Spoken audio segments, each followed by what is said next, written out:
Hello বন্ধুরা, সবাই কেমন আছেন? আশা করি সবাই ভালো আছেন।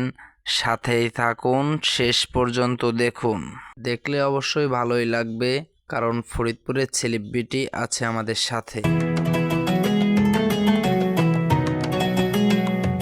এই তো দেখা যায় আমাদের ফরিদপুরের নাম্বার ওয়ান সেলিব্রিটি ছামি ভাই আছে এখানে।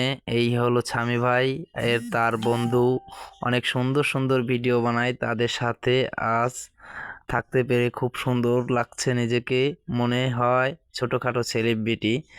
অবশ্যই সবাই দেখে নিন শেষ পর্যন্ত। আজ হলো আমাদের এখানে ইফতারির আয়োজন করছে এই ফরিদ ভাই, আমাদের বড় ভাই মাস্টার। সেও মোটামুটি ভাইরাল আছে, তো তার দোকানে ইফতারের আয়োজন করছে। এখানে তার মামাতো ভাই ছামি, সে আসছে। তো সবাই ভালো থাকবেন, আল্লাহ হাফেজ, সবাইকে অগ্রিম ঈদ মোবারক।